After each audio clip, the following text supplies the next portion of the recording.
Nomerigan had finally fallen. Another ancient stronghold had been conquered, its machines silenced, its trogs defeated.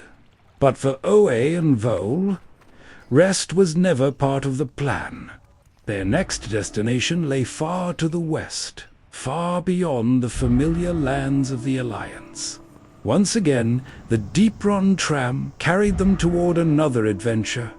The journey ahead would be a long one. Your mind? Ships, flights, and many miles on foot.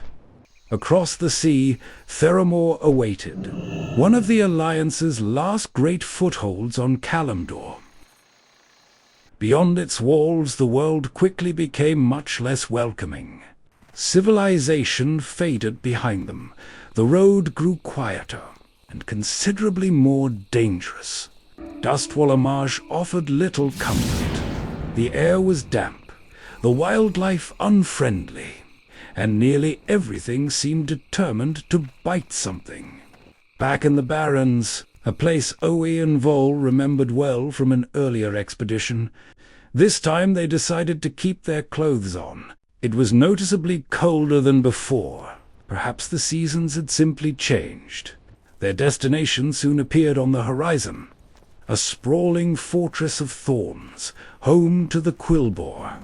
Creatures that had turned nature itself into a weapon. Unlike the carefully engineered halls of Nomerigan, Razorfen Kraul had grown from the earth itself. Wild, untamed, and covered in enough spikes to discourage even the most determined visitor. Every path led deeper into the thorn maze, and somewhere inside, the quilboar fiercely defended what they believed belonged to them. They had little intention of welcoming guests. For Oe and Vol, there was only one way forward. The thorns stood before them. The adventure waited beyond. Without hesitation, the two adventurers entered Razorfen Kraul and vanished beneath the thorns. This is Oe and Vol. Razorfen Kraul awaits. Will they conquer the thorns or fall within them? Shortly after entering the dungeon, our two adventurers wasted no time and threw themselves straight into battle with the quilboars. Apparently, introductions were considered unnecessary. Both Oe and Vol did their part in dealing damage to the enemies. This dungeon, however, reintroduced another small complication. Once the quilboars' health dropped low enough, they had a habit of running away, usually in the least convenient direction possible. It's like a mass fear light edition. Still, for the beginning of the dungeon, this was rather a minor inconvenience. Vol also had the opportunity to try the ability of her new helmet. The result was rather unexpected. She now appeared to be a shaman. The next fight provided a rather good example of just how quickly a relaxed and controlled situation can change. Vol mentioned that things were getting a little boring and encouraged Oe to pull a few more enemies. They expected the fight to become somewhat more challenging. What they did not expect was for somewhat to disappear from that description rather quickly. Oe tried his best to keep the enemies focused on him, while Vol attempted to calm the situation with her favorite ability, temporarily removing a few of them from the fight. This gave Vol a better chance to keep Oe healed, although the enemies that had run away eventually found their way back into the fight. The two decided to focus down individual targets whenever possible, reducing the incoming damage one quilboar at a time. Unfortunately, enemies with less health did not deal less damage. They kept giving it everything they had right until the very end. The one advantage was that Oe and Vol happened to share exactly the same quality. Besides keeping Oe alive, Vol also took on the honorable duty of attacking enemies that tried to run away. Oe could hardly chase after every single one of them, especially since turning his back on the remaining quilboars meant giving them a rather convenient opportunity to hit him, where his shield was of very little use. Another complication was the mixture of melee and ranged enemies. Oe tried to break line of sight whenever he could, although this did not always work particularly well. Their nastier trick was to freeze him in place and then move safely out of sword range, which was admittedly quite effective. Fortunately, Oe chose the perfect moment to level up, restoring both his health and mana to full. For a brief moment, life was good again.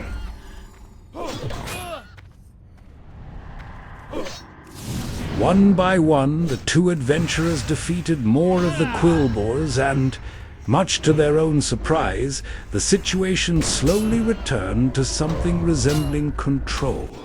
From this point on, it became much easier to take the remaining enemies down one by one, and Vol was once again able to contribute more damage herself. The two often find themselves in situations where fights become significantly harder, simply because Vol has to focus almost entirely on healing. Once the incoming damage is under control, she can return to attacking as well, which usually makes everything much easier. But where would be the fun if things always went that smoothly? Against all expectations, the two actually managed to defeat every quilboar in the group. The first boss posed little challenge, although the two somehow managed to forget to record the fight entirely. Fortunately, the loot was nothing special either, so at least they had not missed much. The second boss, Death Speaker Jargba, however, was an entirely different story. Full of confidence, Wei charged into the fight. The two had decided beforehand that there was probably no need to clear any of the trash around the boss. Of course, at that point, they also had no idea what abilities the boss actually had. At first, the fight was going surprisingly well. For this fight, the two decided to focus the boss first. What they had not accounted for was mind control. Unfortunately, the mind control meant that Vol was now actively working against Oe. Oe was defeated, while Vol remained under the effects of mind control for a few moments longer. Once the mind control finally wore off, Vol sadly managed to pull the boss again. In her eyes, there was only one sensible solution: run out of the dungeon and save herself some repair costs. Vol made it to the exit and successfully escaped the dungeon. A short while later, the two adventurers were reunited. Once again, they wasted little time, although this time they cleared the area a bit more thoroughly first, just in case. This time they also decided to deal with the boss's companions first, instead of immediately committing all their resources to the boss himself. Their secret hope was that the boss might turn his attention to Vol instead, who had already proven to be surprisingly capable as a tank. Perhaps that would make the mind control a little easier to manage. The mana burn used by Death Speaker Jargba's companions remained an annoying problem, and gave Oe and Vol yet another very good reason to deal with the ads first. The enemies also had a remarkable habit of running around like mad. The first ad was defeated, leaving only the second one and the boss, who was currently doing an excellent job of staying out of sight. Then it happened. Oe was mind-controlled, but not for long. Fortunately, Vol was able to dispel the mind control and bring Oe back to his senses. Oe was practically condemned to spend this fight running around like mad. There were two reasons for this. The enemies themselves had a strong urge to keep moving, and Vol regularly removed some of them from the fight to give the situation a little breathing room.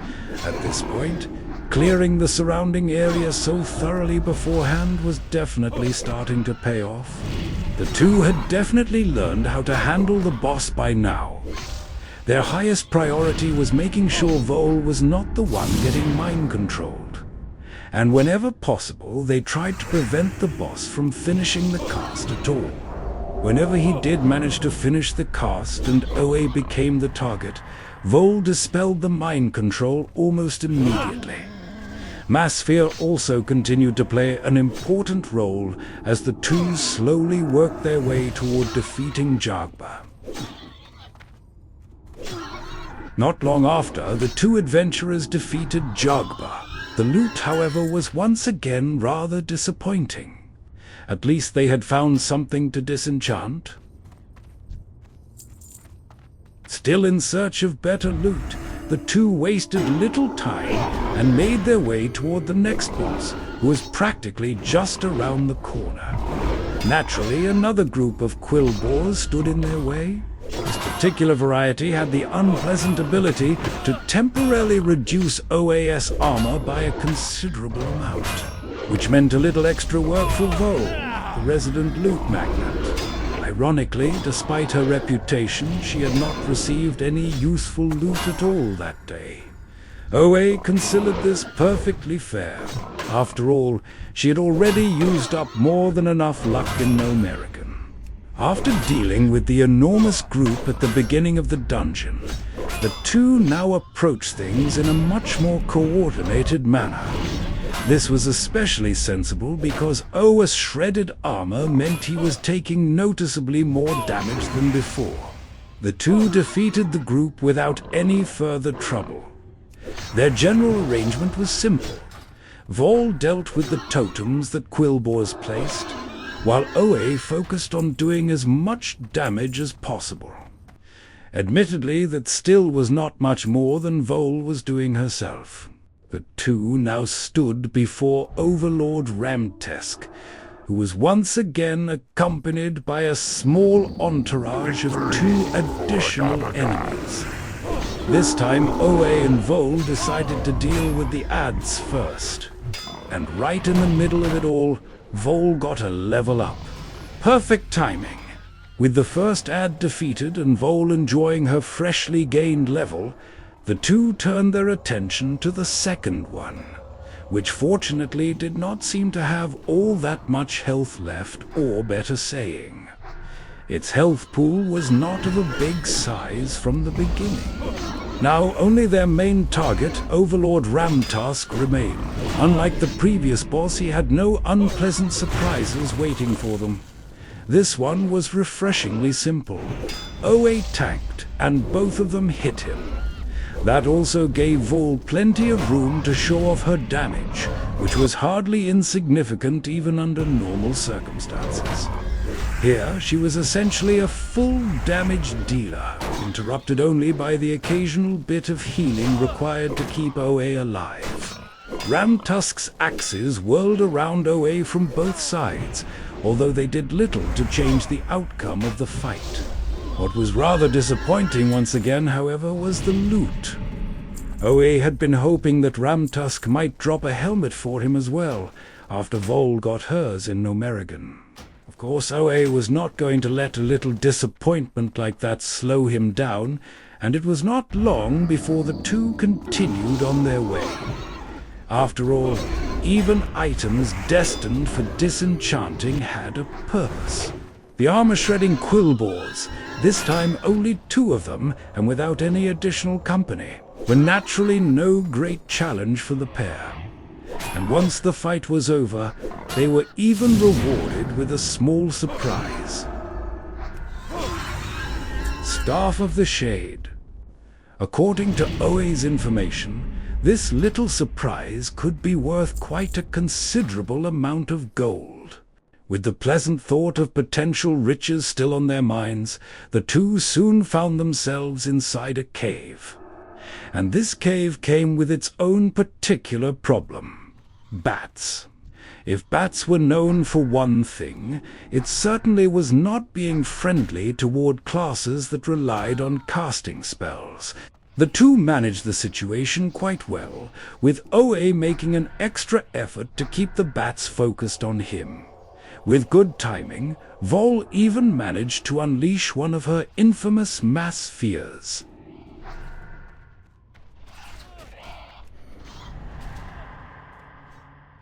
Thanks to this approach, and the fortunate fact that the bats actually fled in a useful direction for once, the two were able to take them down one by one.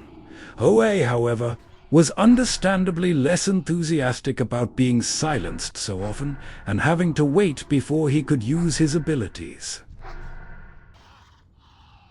With the last bat defeated, Oe immediately moved on toward the next group of enemies, while Vol was still occupied with other matters.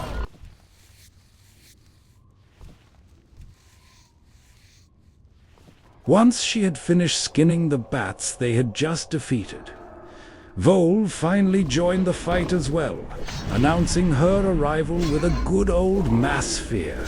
During the fight, Oe noticed that they were standing right beside a cave sealed behind a force field. Naturally, this raised one important question. What kind of horrors were waiting inside? Shortly after, they apparently defeated the enemies responsible for maintaining the force field. Before investigating whatever had been hidden inside the newly opened cave, the two continued dealing with the remaining enemies. Once again, Vol's mass sphere came with no unexpected side effects, which Oe found remarkably impressive considering they were fighting inside a cave. With only one enemy from the group still standing, the two decided it was finally time for Oe to investigate the contents of the recently opened cave. Naturally, Oe simply brought the remaining enemy along with him. What they found inside the cave did come as something of a surprise. A gigantic armored boar known as Agathelos the Raging. Apparently, the quilboars had been feeding him bat guano to increase his power, which certainly explained both his impressive size and his rather questionable mood. The fight itself was rather strange as well. After a while, Agathelos reached what could best be described as a defeated state, yet somehow remained perfectly attackable. A short while later, Agathelos rejoined the fight, now considerably more irritated than before. What exactly had upset him was difficult to say, although the continued attacks and his recently concluded period of lying on the ground were probably contributing factors. Vol did spend a moment wondering whether Agathelos would actually stay defeated once they brought him down for good. In the end, Oe and Vol managed to defeat Agathelos the Raging, who had certainly lived up to his name. This time, hopefully, for good. Oe could not quite tell whether the item that had just dropped might actually be an upgrade for him. Since he was responsible for disenchanting anyway, he happily took it with him regardless. With only one boss left ahead of them, the two soon continued on their way and engaged the final enemies guarding the entrance to the boss room. With some regret, Oe noticed that his armor was once again beginning to fall apart for good, bringing back a few unpleasant memories of Nomerigan. He and Vol had already agreed that they should eventually invest in some repair bots. For that to happen, however, Oe would first have to pay a little more attention to his engineering skills. With the final enemy defeated, the way to the last boss was finally clear. And there she stood, Jargba Razorflank, leader of the Razorfen tribe. The final obstacle between Oe, Vol, and another conquered dungeon, a powerful geomancer. Jargba had convinced her followers that bloodshed would help bring their demigod Agamaggan back to life. Naturally, Oe and Vol had rather different plans for the afternoon. The first thing greeting them in the fight was a chain lightning, which fortunately dealt only moderate damage. Oe decided that Jargba's hut might be giving her an advantage, and tried to lure her outside, with rather limited success. Jargba now stood on the steps leading up to her hut, and the two decided it was time for Oe to move back into melee range. Jargba continued her steady routine of chain lightnings, while apparently trying to communicate with Oe and Vol in between. Vol eventually came to a very practical conclusion. If Jargba had no mana left, she could hardly keep casting them. Time for mana burn. The most interesting thing Jargba did, at least from Oe's perspective, was surround herself with something remarkably similar to a divine shield. Oe had been fairly certain that particular privilege was reserved for paladins. As always, Vol contributed an impressive amount of single-target damage to the fight. The fight continued, and Jargba Razorflank seemed to grow increasingly angry. Whenever she managed to recover even a little mana, she wasted no time putting it straight back into another chain lightning. Jargba did not have much health left by this point, and after a little more pressure, our two adventurers finally brought her down. Then something truly remarkable happened. An item dropped that Oe could actually use. An axe, from the final boss of a dungeon, no less. Miracles apparently do happen. Oe equipped it immediately, and with that, Oe and Vol had successfully conquered yet another dungeon. And with Razorfen Kraul conquered, another dungeon could be crossed off the list. There are still plenty more waiting for Oe and Vol.